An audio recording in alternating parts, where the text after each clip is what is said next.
बच्चों नमस्कार। आज हम बात करेंगे पत्रकारिता की, जर्नलिज्म जिसको हम कहते हैं, और journalism and social responsibilities of journalism. Journalism जिसको हम पत्रकारिता कहते हैं बच्चों। और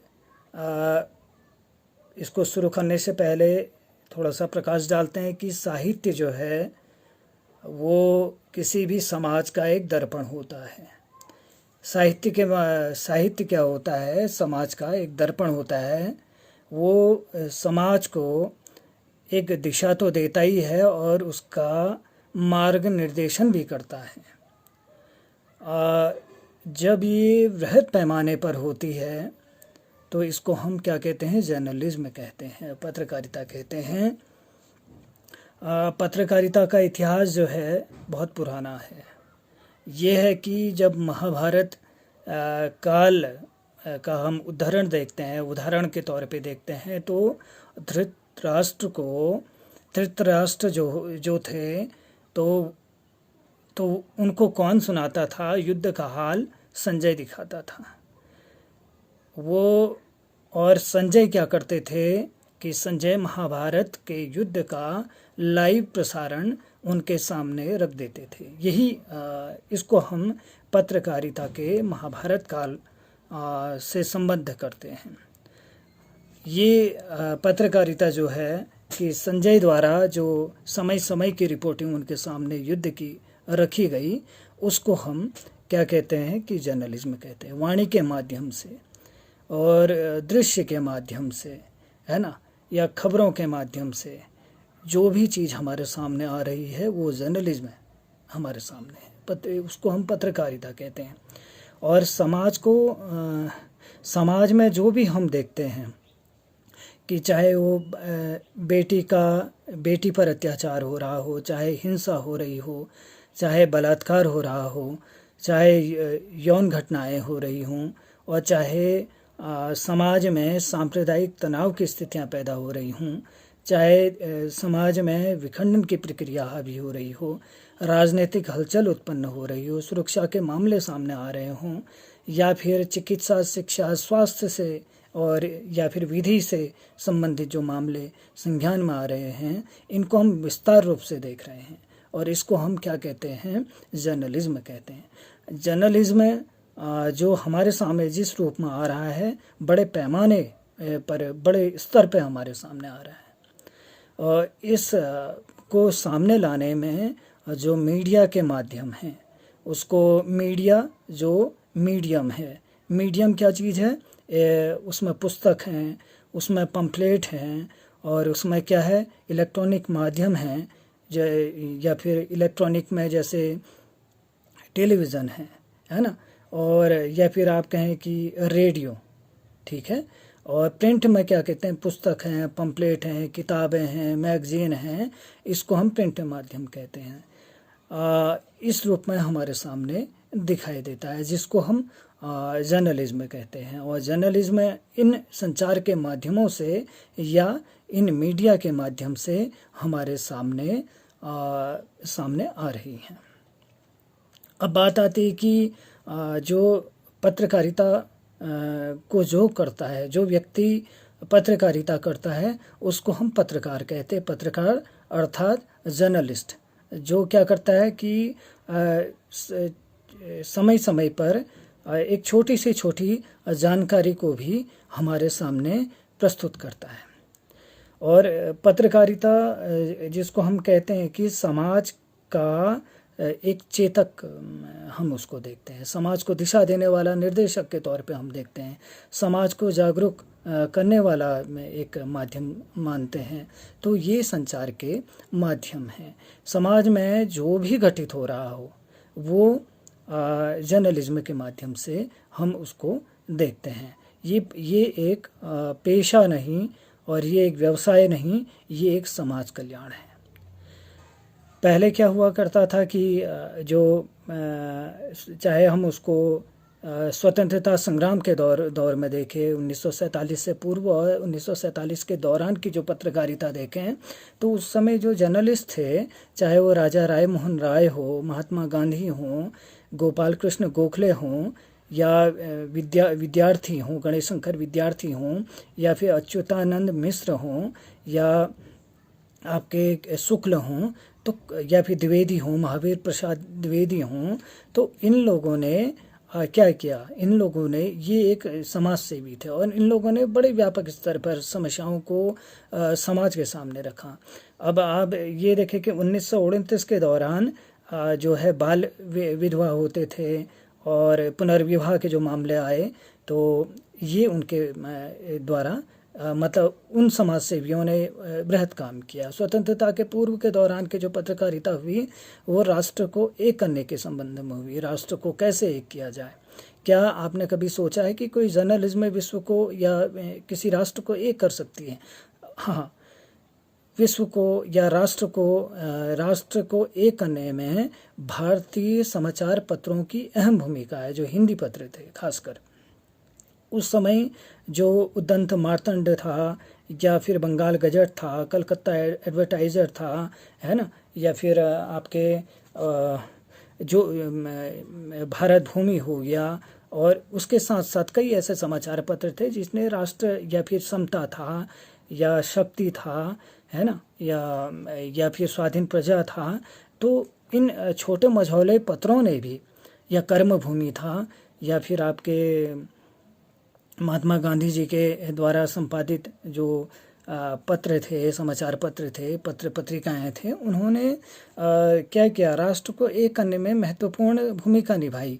जो दलितोद्धार हुआ है, दलितों का उत्थान जो हुआ है, वो गांधी जी ने पत्र निकाले थे, 3 पत्र निकाले, और उनके माध्यम से उन्होंने जो समाज में सबसे नीचे पायदान पर जो व्यक्ति थे, उनका शोषण उस समय समाज में हुआ करता था, तो उन्होंने काम किया। भीमराव अंबेडकर जी ने जो है एक ऐसी इतनी अच्छी पत्रकारिता की कि जो समाज में निर्बल लोग जो थे, उनको बल मिला। यहीं से समाज के प्रति दायित्व और उत्तरदायित्व हमें दिखाई पड़ता है कि सोशल रिस्पॉन्सिबिलिटीज़ ऑफ जर्नलिज्म, कि यहीं से हम जब देखते हैं भीमराव अंबेडकर हो, या महात्मा गांधी हो, मदन मोहन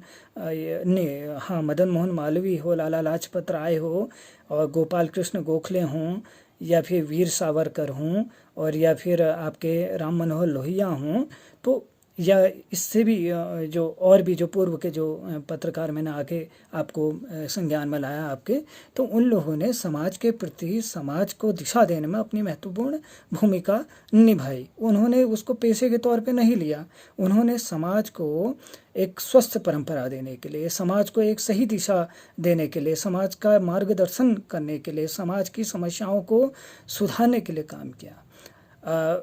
उस समय की जर्नलिज्म और आज की जर्नलिज्म में बच्चों बहुत ज़्यादा फ़र्क है।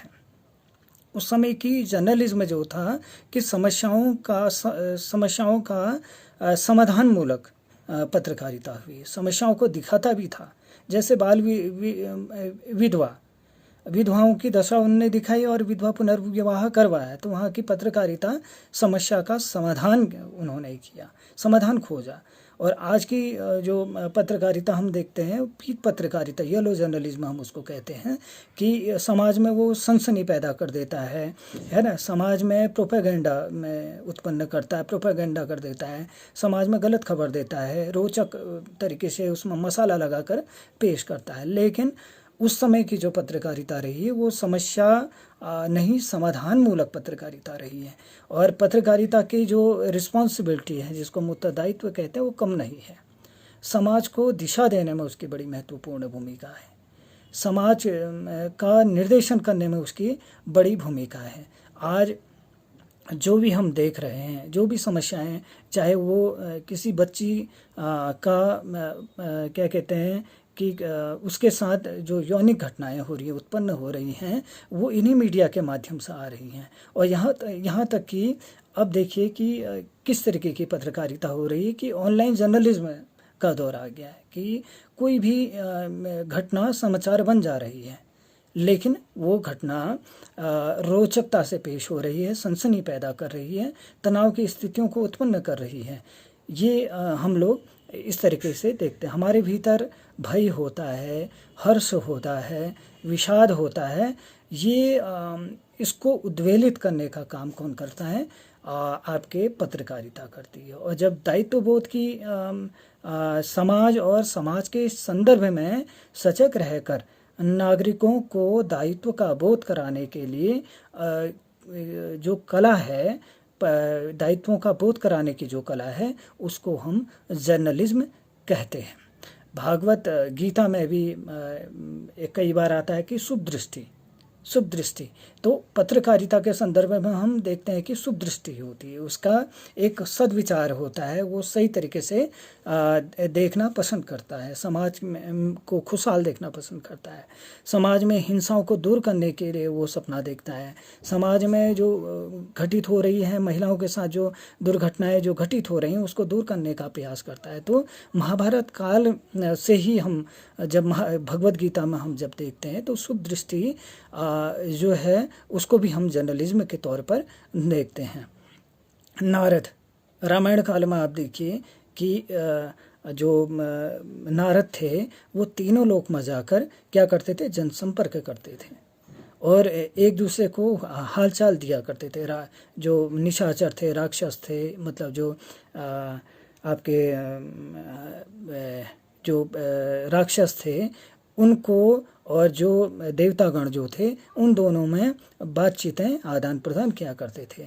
तो जर्नलिज्म उसको हम किस तौर पे देखते हैं? जर्नलिज्म के तौर पर देखते हैं। वास्तव में जो जर्नलिज्म है एक रचनात्मक, सांस्कृतिक और आपके सामाजिक आंदोलन है।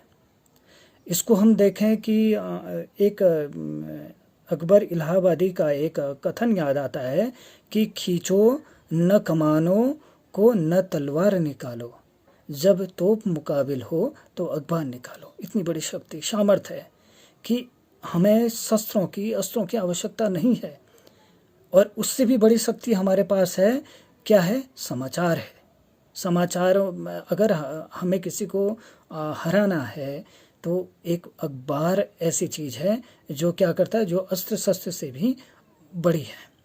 तो ये इसको हम जर्नलिज्म के तौर पे देखते हैं। आज भी जर्नलिज्म जो सामने आती है उससे जो राजनीति है, जो उससे विधि है, जो उससे सांस्कृतिक परिदृश्य है, उससे जो समाज का जो परिदृश्य है वो सामने दृष्टिगोचर होता है। और यहाँ तक कि अगर इसकी आप इसके प्रभाव को अगर आप देखें तो कोई समाचार पत्र में अगर कोई खबर आती है तो अगर राजनीति के संबंध में आती है, राजनेता के संबंध में आती है, तो वो एक बड़ा चुनौती का विषय बन जाता है, वो एक संघर्ष का विषय बन जाता है। किसके लिए? उस राजनेता के लिए और उस राजनीति करने वाले दल के लिए। और तो वो उस खबर का संज्ञान लेकर क्या करते हैं? अपनी नाक बचाते हैं कि उस समस्या को उसका समाधान करते हैं। आप देखिए कि कहीं पानी की समस्याएं उत्पन्न हो रही हैं, कहीं बिजली की समस्याएं उत्पन्न हो रही हैं, कहीं खनन के जो मामले आ रहे हैं। क्या अगर वो समाचार पत्रों के माध्यम से, अगर मीडिया के माध्यम से समाज के पटल पर नहीं रखे जाते तो क्या जो जल की समस्या वो क्या दूर होती? नहीं होती। क्या वो बिजली बंद वाली जो समस्याएं हमारे सामने रोज आ रही हैं, अगर मीडिया में नहीं आती, क्या वो समस्या दूर होती? नहीं होती। तो इतना ज़्यादा प्रभाव पड़ता है कि कोई भी समस्या अगर समाचार पेपर के माध्यम से, चाहे इलेक्ट्रॉनिक मीडिया के माध्यम से हमारे सामने प्रस्तुत होती हैं तो उसका समाधान भी शीघ्र हो जाता है। वो एक चुनौती का विषय बन जाता है उस विभाग के लिए। यही इतना बड़ा हम पत्रकारिता के क्या करते हैं कि एक उसके रिस्पॉन्सिबिलिटी को देखते हैं, उत्तरदायित्व को देखते हैं। हम उसको एक प्रभाव, जो एक शक्तिशाली हथियार के तौर पे देखते हैं, एक मिशन के तौर पे देखते हैं। स्वतंत्रता दौर में तो मीडिया ने क्या किया कि दासता को दूर करने के लिए सबसे ज़्यादा काम किया। जो गुलामी थी, है ना, हम जो भारत जो देश था वो दासता से घिरा हुआ था, ब्रिटिश शासकों के कब्जे में था। तो उनको दूर करने में हमारे जो छोटे मझोले जो पत्र हुआ करते थे, उन्होंने लिखना शुरू किया। ईस्ट इंडिया कंपनी को यहाँ से उखाड़ कर फेंक दिया। वो किस माध्यम से हुआ? पत्रकारिता के माध्यम से हुआ। क्यों? क्योंकि पत्रकारिता में संदेश आते थे, संदेशों का प्रवाह होता था, लोगों को चेताने की बातें होती थी, उठ खड़े स्वतंत्रता संग्राम में उठ खड़े होने की अपील की जाती थी पत्रकारिता के माध्यम से। उस समय रेडियो ने भी खास अपनी भूमिका निभाई। स्वतंत्रता के दौरान रेडियो में भी कई ऐसी चीज़ें प्रसारण होते थे। हालांकि प्रिंट मीडिया में जो गवर्नर हुआ करते थे उस समय के ब्रिटिश शासक जो थे, उन्होंने जो बंगाल गजट है और जो उसके बाद भी जो कई पत्र ऐसे निकले, तो उन पर कब्जा कसा। मतलब प्रेस पर प्रतिबंध लगाए, पत्रकारों पर प्रतिबंध लगाए, पत्रकारों को जुर्माना लगाया कि वो कहीं ना, उनको डर था ब्रिटिश शासकों को कि कहीं ये समाचार पत्र हम लोगों को उखाड़ न फेंकें। तो वो लोग क्या करते थे कि प्रेस पर आपके प्रतिबंध लगा देते थे। आज क्या होता है? आज उसके मायने बदल चुके हैं। आज हालांकि ये एक लोकतांत्रिक देश है, यहाँ पर जो अथॉरिटी नहीं है, मतलब मीडिया पर, कि कोई भी सरकार अगर मीडिया पर कोई चीज़ आ रही तो उसको दबाने का प्रयास नहीं करती। लेकिन कई मामले ऐसा है जहाँ पे वो राजद्रोह के मामले पत्रकारों पर लगा देती है। लेकिन फिर भी चीन के मुकाबले या फिर अमेरिका या फिर और भी जो साम्यवादी जो देश हैं, उसके मुकाबले यहाँ की जो लोकतांत्रिक जो पत्रकारिता है वो जीवित रही हुई है। यहाँ पर आप देखते होंगे कि किसी राजनेता की आलोचना भी करने की जिम्मेदारी पत्रकार निभाता है। समस्याओं को बतलाने का काम भी क्या करता है? मीडिया करता है। और क्या करता है कि जागरूक करने का काम भी मीडिया करता है। कोरोना के संबंध में आप देखिए कि पत्रकारिता ने कितनी बड़ी भूमिका निभाई। लोगों को मास्क पहनने की अपील कर रहा है, लोगों को दूरी, सोशल डिस्टेंसिंग के बारे में बता रहा है, लोगों को हाथ धोने के तरीके के बारे में बता रहा है। तो ये सोशल रिस्पॉन्सिबिलिटीज़ ऑफ जर्नलिस्ट और जर्नलिज्म ये आपके सामने दिखाई पड़ता है। अगर जर्नलिज्म नहीं होता, क्या हमारे पास जो यूरोप में, जो अमेरिका में 1 लाख से अधिक जो मौतें हुई हैं, क्या वो हमारे सामने दिख पाते? क्या हम उससे सबक ले पाते? नहीं ले पाते। आज हमने देखा कि अमेरिका में 1 लाख से अधिक डेथें हुई हैं, और यूरोप में हम देखें, चाहे इटली हो, चाहे फ्रांस हो, चाहे जर्मनी हो, और चाहे चीन हो, चाहे आपके अन्य देश हों, तो वहाँ जो मरने वालों की संख्या है, अगर उनसे हम सबक नहीं लेते पत्रकारिता के माध्यम से, तो हमारी देश में भी विपरीत परिस्थितियाँ खड़ी हो जाती। तो लोगों को ये जानकारी नहीं मिलती कि इस कोरोना से मरते भी हैं। आज भी गांव में जो सूचनाएं पहुंच रही हैं कोरोना के संबंध में, टेलीविज़न के माध्यम से पहुंच रही है। इस लॉकडाउन के पीरियड में आप देखें, 2 महीने, 2.5 महीने, 3 महीने के दौरान आपके गांव में पत्र भी नहीं पहुंच पाए। वहाँ पर किस चीज़ ने सबसे ज़्यादा उन लोग को जागरूक किया? टेलीविज़न ने जागरूक किया। वहाँ पर सोशल जो मीडिया है उसने अपनी जिम्मेदारी निभाई। और आपने देखा होगा कि घर बैठे उनको जानकारियाँ मिल रही हैं, घर बैठे वो लोग शिक्षित भी हो गए। शिक्षा देने का काम भी मीडिया ने किया। मतलब समाज की समस्याओं को दूर करने में मीडिया ने अपनी अहम भूमिका निभाई है, और समाज के जागरण में उसने अपनी अहम भूमिका निभाई है। और आज लेकिन आज ये एक प्रोफेशनल हो गई है पत्रकारिता। आज यहाँ पे आप देख रहे हैं पैसा कमाने की होड़ उत्पन्न हो गई है, और आज ये कि आपराधिक प्रवृत्तियों को जन्म दे रही है। आज ये सांप्रदायिक हिंसा को बढ़ाने में अपनी भूमिका निभा रही है। इसको हमें देखना पड़ेगा कि जो पत्रकारिता है वो हमारे सामने किस रूप में आई है। बच्चों, फिर इस पर आगे और चर्चा करेंगे। धन्यवाद।